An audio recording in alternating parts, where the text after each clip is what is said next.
It's a big phone case you got there. I know. What's a wallet? All in one? Yeah. See, that's too risky. You can't be doing that. I know. It's really risky. You're going to lose everything. Lose it all. And I have. And it also does this fun thing where they all pop out. Every once in a while, I drop it. And it's just, Awesome product. Not good thinking, but We got Kevin Bacon in the building here. We were listening to your podcast, and it's fucking awesome, man. oh, good. It's incredible. You know, a lot of times, we're talking about whatever you're promoting, and we want to get to some other stuff, but this podcast is what we want to talk about. It's great. It's interesting because I'm trying to put the messaging on it is a little hard because I think what people sometimes assume is that I'm doing what you guys do, that I'm Which doing is an bullshit. interview show or it's not bullshit at all. Don't do that. No, it is. No. It's bullshit. It's not bullshit, but it's not. I don't have that skill set at all. Mostly because Neither do I. I have such an inflated ego that the idea of actually spending time trying to pretend like I'm interested in what somebody else is. It's just not in the realm of possibility. I'm surprised you even say that because this is so self-deprecating and so honest. You're kind of busting your own balls. I'm busting my own balls. That's why it's fun. I mean, because for that very reason, I've never been afraid of making fun of myself, making fun of celebrity culture and Hollywood and so it's scripted. That's the thing that's hard to describe. That it's actually more like listening to a TV show. Right. It's like funny an how audio cyclical book. everything is. Where it's like that's how my parents grew up. Where it's like you sit around the radio, you listen to a show, Right. Yeah. And I'd always thought of it as old fashioned and whatnot. And then I started listening to your podcast because you were coming on the show, and I was like, this is fucking amazing. This is really really funny. This is great. Oh, good. How many episodes is it going to be? We did 4 are out now, but how many total? we did 8. Okay. Yeah. Did we do 10? God, I forget. 8 or 10. I should know. We did them all in the course of about 6 days, 6 or 7 days. Oh, wow. Was the actual recording of it, and it was a new experience for me. One of the reasons I wanted to do it is because I've done TVs and I've done movies, I've done a lot of theater, and I've played music, but I haven't. I'm not one of those guys that was ever in the animated club. I've never done any Pixar Voiceover type shit, or any of that kind of stuff.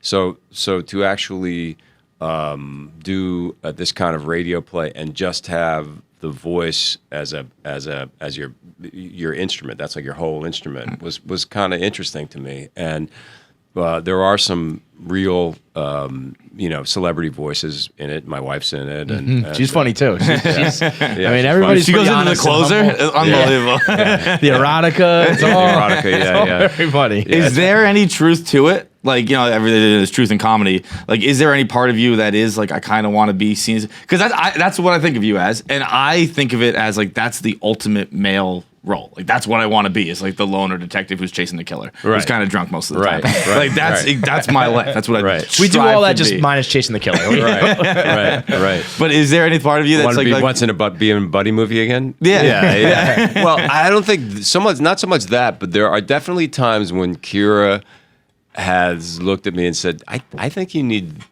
to have a friend. You need to have more.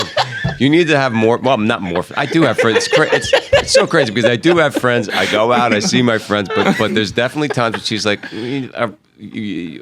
why are we hanging out again? I got my own friends I want to go, hang out with. Can't you go? And there's a funny thing in the podcast where I go to the Lakers. You can't do another Wild Things night. Yeah. Exactly, yeah. Do you think part of the ability to make fun of yourself and be so self-deprecating is just because you've absolutely crushed your entire life and career? It's easy to make fun of yourself when you're like, if I were to really press you, you'd be like, well, yeah, listen, man, I'm like a cultural institution, like the podcast says. What I think is that, well, first off, I don't wake up every day and go, look at that guy, cultural institution. I mean, I really don't think that way. I'm very, very still very driven and looking forward, and I always feel like I could be doing better. I always feel like my work could be better. I feel like my career could be going better. I feel like there's a lot more things that I still want to do. This is for sitting on a hill. Yeah, this is for it's strong. Show that I'm everything doing else could be better. That's strong. Right. And I think that I've always felt like I take my work incredibly seriously, but I find it a little bit irritating when people put the work that we do on a giant pedestal of importance. And I do think it's important to make entertainment, but it is entertainment for entertainment's sake. And you know, I think that sort of being able to make fun of what it's like to be an actor, to have that kind of, you know, self-involvement that makes you be an actor, to have people always around you, you know, messing with your hair and, you know, putting makeup on you and telling you what to wear and bringing you sandwiches and, you know, giving you pedicures and manicures. Sounds pretty awesome. No, it's not pretty awesome, right? But it is awesome. Yeah. No, don't get me wrong. Yeah. It is. It's awesome. But I also think that there's something just kind of funny and weird about that. And if you try to, we're not curing cancer. We're not putting ourselves in harm's way. You know, I've played probably 5 Marines or 4 Marines or something like that, and people go, "Wow, you know, you really, I really believe you as a Marine." I wouldn't last 24 hours in boot camp. That would be. It's a joke. I mean, I've never, you know, I'm actor boy, right? Yeah, and so to try to pretend that, you know, I'm something I'm not is it just doesn't feel genuine to me. But being able to poke fun at this life, and in my case, this kind of meta life with the whole game and everything. Well, that's what's weird. I mean, you've become like ultra famous in a way, where it's like everyone knows your roles in your movies, but you yourself, just as Kevin Bacon, becomes a character almost in a way, right? It's like it's just you, but you've been in so many movies and been so successful for so long that the whole thing becomes almost a movie, you know? Yeah, someone once did a thing on the BBC about this, and it was actually when I kind of realized what they were talking about. I found it kind of irritating, but the basic premise of this profile was that I'm not famous. I'm more famous for being famous than I am for actual roles, anything that I've done. I'm like, holy shit! I mean, I have done a couple of no. That's ridiculous. Good, because you know? The only way it's not like I made one porn tape. And, No. The only way you can get to that level where people think of you now is by having like iconic roles in incredible movies, memorable movies. Like that's crazy. I tell you, the bottom line is that I have a tremendous amount of gratitude to be able to have a career and a life as an actor. The competition has always been and remains incredibly stiff. The percentage of people that are able to make a living is really, really small. And I absolutely adore, and I still adore, that time between action and cut when I get a chance to do what it is that I do well and that I've worked really hard to get good at, you know, that I've trained and second guessed and, you know, all that kind of stuff. So I feel like for me, not for everybody, but part of the gratitude that I feel is also the ability to poke fun at it. Yeah. Well, do me a favor and stay the hell out of podcasting. You're going to put us out of business, man. These famous people starting a podcast. You know, you have a built-in audience right away. What do you think? Which of your roles would you think is the most you? I mean, you've done it all. Me. I don't know. You know, it's funny because if I was to look at something that was the most me, I'd say, well, that's the least. That's the performance that I'm the least proud of, because to me, being an actor is really about walking in somebody else's shoes, about suspending your disbelief. You know, if you can watch a movie or watch a performance and go, "Wow, that I really felt that, you know, that guy was that guy." Transformed. Yeah, that's the type of stuff that I really admire. Your most iconic role to me was Apollo 13, where unfortunately you did not get to say, "Houston, we have a problem," but that role. And I swear to God, this is true. That should have been my line. It's another line from the podcast. Yeah. I swear to God, this is true. You taught me what sex was. That in Apollo 13. Well, I have sex in Apollo 13. When you're doing the bottle thing, I was like 8 years old watching that, and I was like, that's sex. That's what that is. That's what he's describing. It was the first time it ever clicked in my mind. I was watching it in New Hampshire on a ski weekend. It's a very, very strong memory of mine, and I was like, that's sex. I'm glad Kevin Bacon taught me about sex. Glad I could help. Add it to the list How's of it been going? accomplishments, How's it been Kevin. going since then? I need a lot more advice. Still waiting? Been a lot of disappointment the last 20 years, man. So with all this fame and all your success came the whole 6 Degrees of Kevin Bacon, which is a cultural phenomenon that, it only snapped in my head that even just talking to you now, it's like we can kind of joke that we're a part of that game now too. It's a weird phenomenon that took on a life of its own, and but it rings so true just because you've been in so much and met so many people, and that just kind of came about by you explaining that you've been in a lot of stuff, right? No, it had nothing to do with me. It was 3 guys from a college in Pennsylvania called Albright College, and they were students. They were sitting around. They came up with the idea, and one of my movies was on, and they started playing. He's like, the 6 Degrees. Let's play a game where we can see if we can connect, with 6 Degrees, basically. Him to other actors.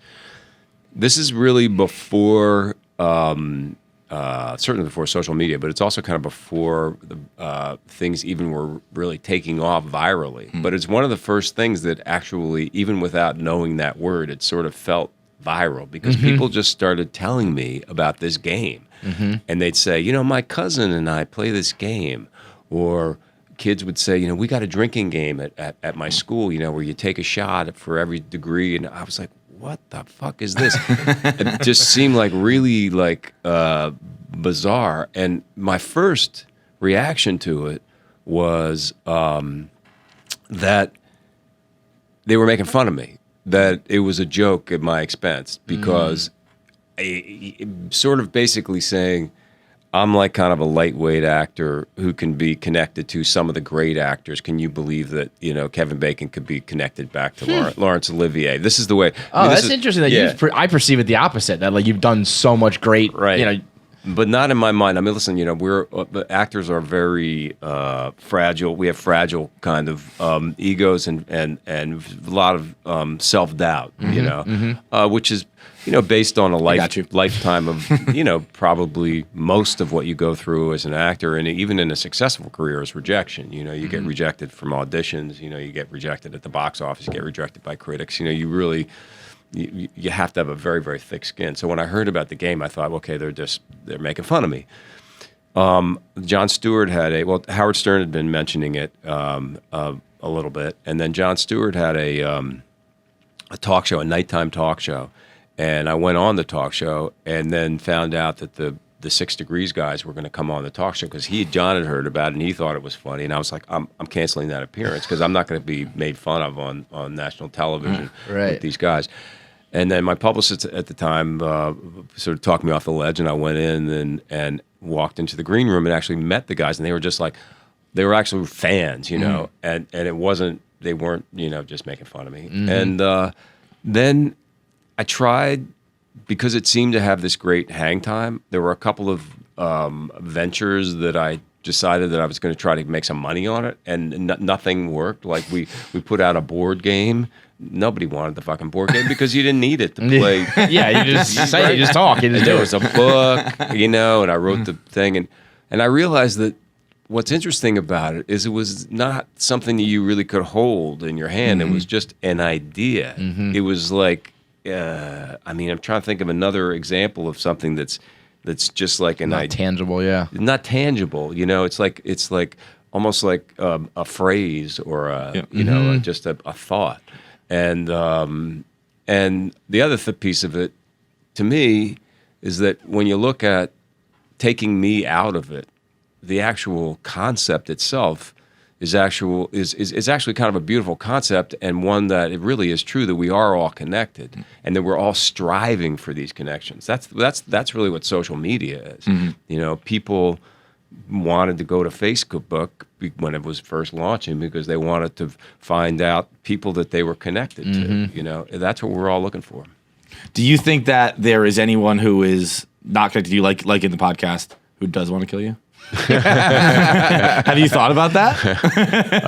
That there is a Matt Walsh out there trying to hunt you down? I try not to live my life in that. Well, I'll tell you what, man. We were huge fans of The Following. I think that first season of The Following was one of like I think that stands up to any TV show ever. But there are some weirdos out there, man. I mean, that show proved it. You never know. Yeah. Keep watching your back. Yeah. Somebody came up to me. It was a flight attendant came up to me the other day, and I was just sitting there minding my own business, and he kind of kneeled down so that I didn't see him kneel down, and I just heard, behind my left ear, Joe Carroll is on the plane. Whoa. That's kind of an inside follow. Yeah, you gotta know. But if you know, so I mean, we Apollo 13, and I love the air up there, Mystic River, Stir of Echoes, million movies. Everyone's seen them. This cat right here has never seen Footloose. Yeah, we did this with Ice Cube. When Ice Cube came in here, I was like, why should I watch Friday? What's good about Footloose? Pitch my man here. I'm not on going to pitch Footloose to you. Listen, I don't think my kids have seen it. They don't really watch my movies, and as far as I know, neither or Kira's movies. They have seen a few. They'll see something if it's something that they're interested in, but I don't think they've ever seen that one. Do you like it that way? Would you like? I prefer my friends don't listen to my show, don't watch my stuff. But that's because we're embarrassing assholes. Yeah, He's super talented, makes great movies. I just didn't want to create like with children.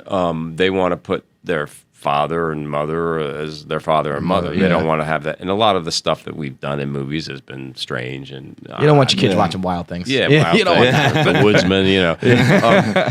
So I mean, listen. I think that Footloose it's an infectious movie. It's a movie I would love. That's what's funny that he hasn't seen it. Right up his alley. I think it was an interesting movie in that it was one of the first. It's not. People think of it as a musical. It's not a musical in the sense of musical. Nobody breaks into song.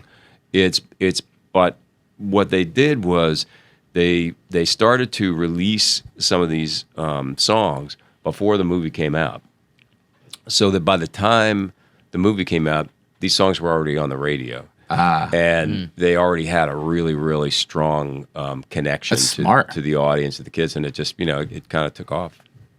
Last question, the Jimmy Dillon Shake and Bake. Can you do it? I can't do it. Bob McAdoo was my no shit. my coach. Wow.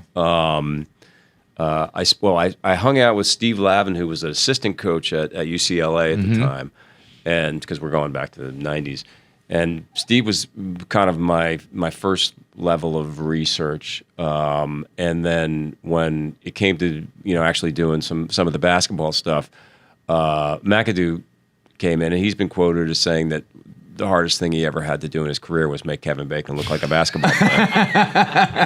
and I've always appreciated that. Thank you, Bob. Thank you so much. Now, he went to Africa with us and was fantastic. He also worked with the rest of the players and the kind of choreograph the stuff. Well, listen, I'm a lousy basketball player. You go to Ben McAdoo and you'd be like, well, all right, you be an award-winning actor. How about that? It's not that easy, man. All right, well, thanks. Although, let's see. I don't know if you've seen Uncut Gems, but Kevin Garnett's pretty great. Yeah, great movie. I loved it. Maybe the best movie you never want to watch ever again. Exactly. It's so tense. So anxiety. Don't place another bet. What are you doing? I know. It was great stuff. I loved it, though. All right, thank you so much for coming through. The podcast is out now on Spotify, right? Spotify. Last Degree Kevin Bacon is highest recommendation. I don't even really like podcasts, to be honest, and I love this podcast. I think it's fantastic. Thanks. I don't even like this podcast.